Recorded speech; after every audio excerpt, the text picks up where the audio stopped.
you're saying are immigrants and are substandard from you, you got two choices. You can stay in heaven and sit next to them, or you can go somewhere else.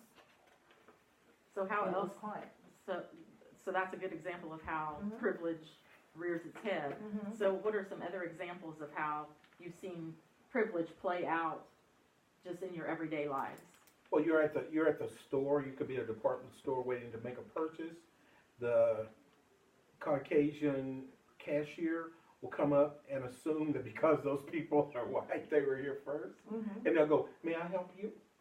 Or you walk into a store as an African American male, and all of a sudden you attract the eyes of all the security personnel, and they're you don't have to be that bright to know that they're following you around. Mhm. It's those kind of things that are privileged, non-privileged, stereotyping me because I'm an African American male. If I'm wearing a hoodie, all of a sudden I'm a threat. People see me walking down the street, they cross over to the other side, and they start locking their car doors. Yep. It's all that stuff is all about Clutching the purse. stereotypes. Yeah. Okay. Well, that leads me into a video that I want to show you right quick. Let me get it going here. Got me all worked up, Michelle. Sorry, see, this is good.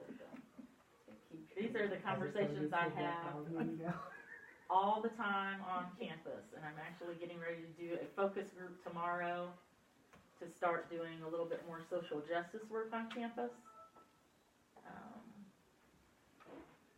So this first one is called A Trip to the Grocery Store. Oh no, is that what you said?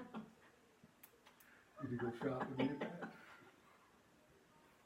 No, I was just at, My sister-in-law, who's half black, half white, but looks white. Blue eyes, whiter than most white folks, very white. She and I, we kind of grew up together. We raised our children together. So they're first cousins, and it's a wonderful, very, very multicultural family. You're single now.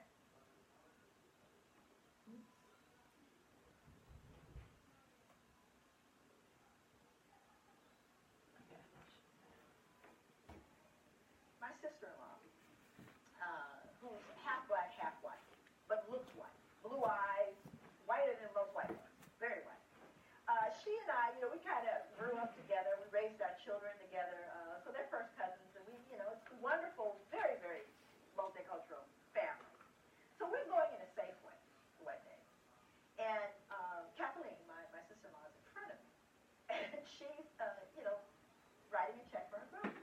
Now, my daughter, who at the time was 10 years old, was standing with me, and I was directly behind her, getting ready to get my groceries. So Kathleen comes up, and the checker, who's a strawberry blonde, freckled, very delightful, warm, the checker, this young woman, is talking to Kathleen. Hey, how you doing? It's been a nice day today. They're just chatting up, and she says, yeah, so Kathy writes her check, and she steps off to the side with her groceries, because she's waiting for me.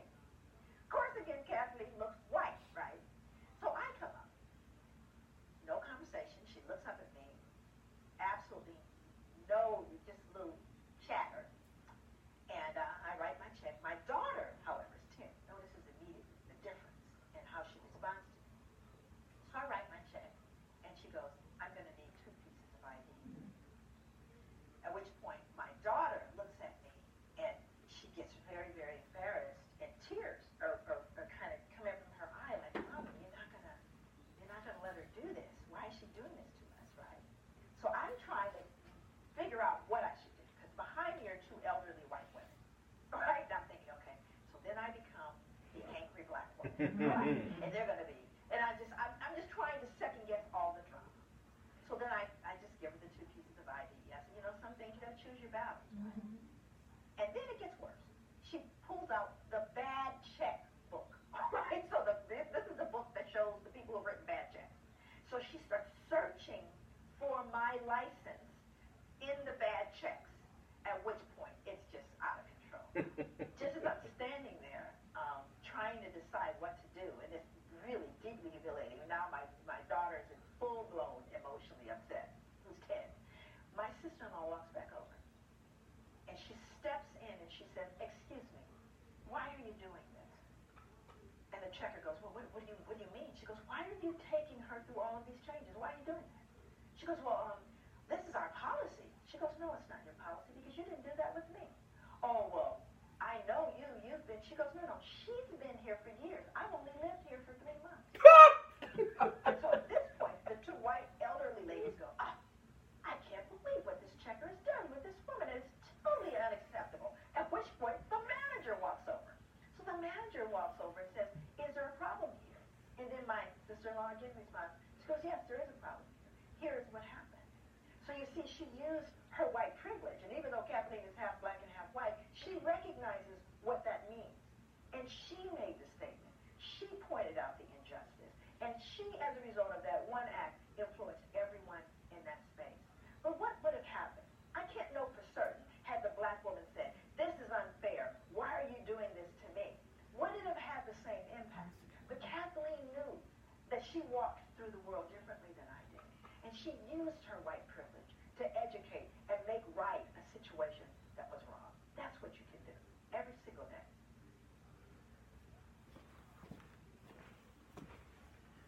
So thoughts on that video?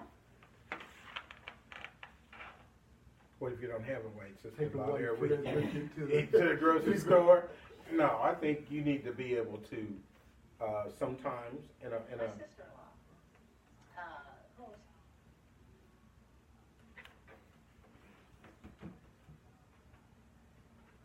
I think you sometimes you need to be able to communicate or help people increase their awareness of their behavior, because not all people that do things like that are bad people.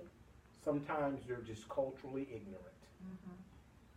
There's a continuum of attitudes across the continuum, and people who are culturally ignorant, they need to be educated. I agree. They don't know that. I mean, that girl was just doing what she's been doing.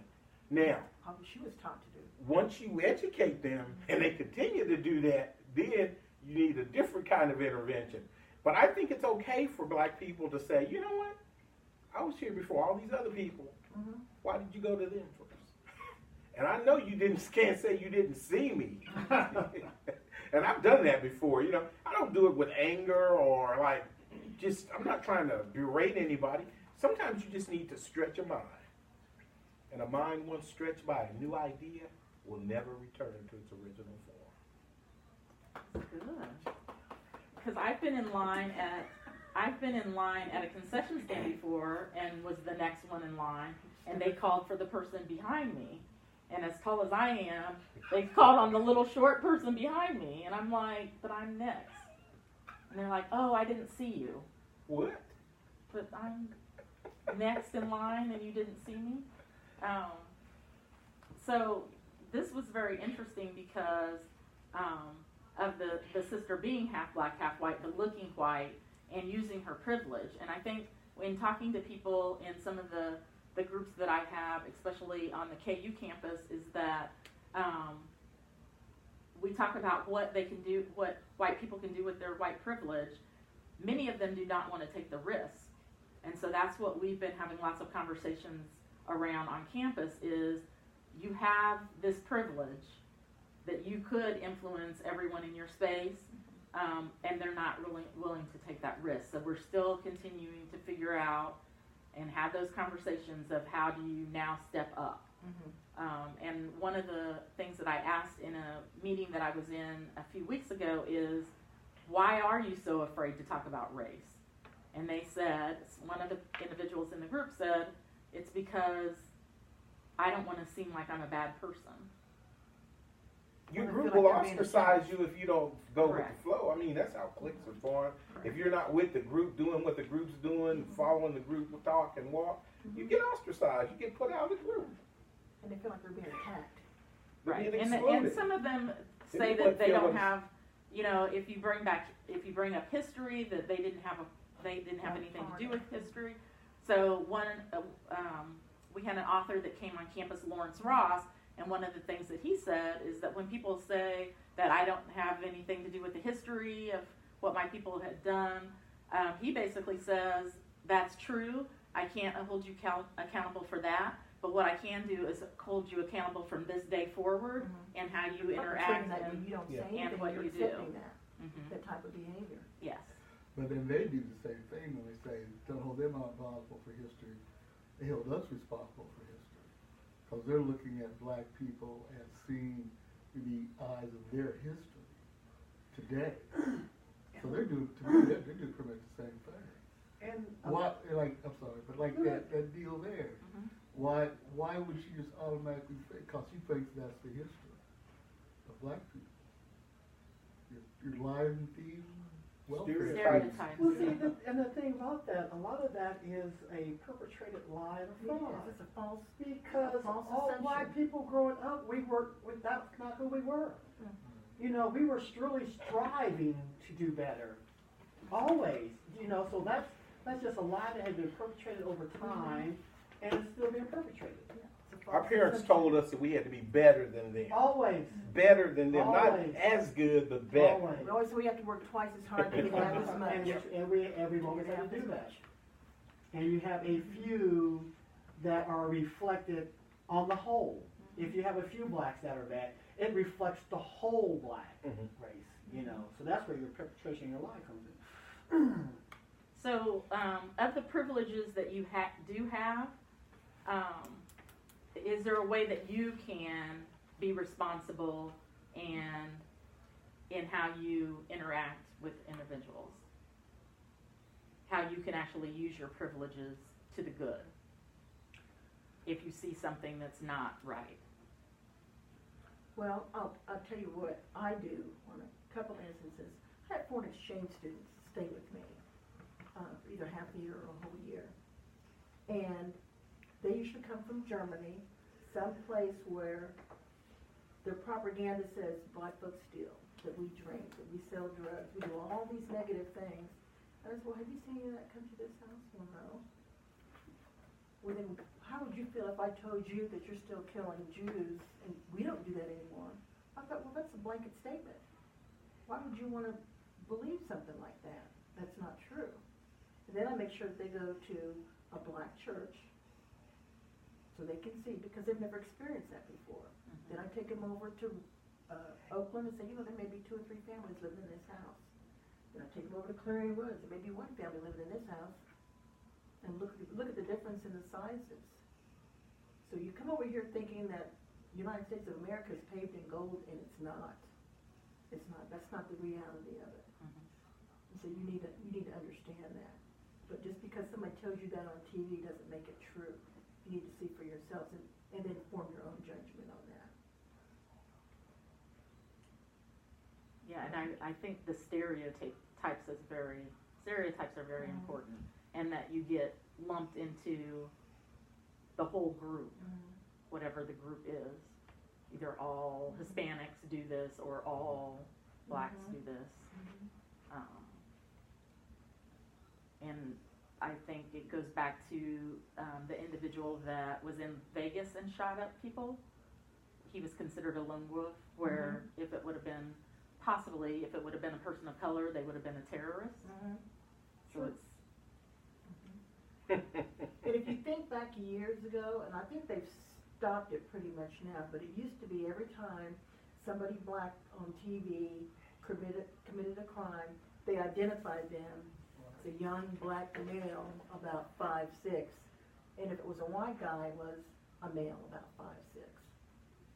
So that goes back to privilege, because they're not Yeah. painting the whole picture. When Timothy McVeigh, a good old boy from Kansas, blew up the Oklahoma City FBI Say a office, white male.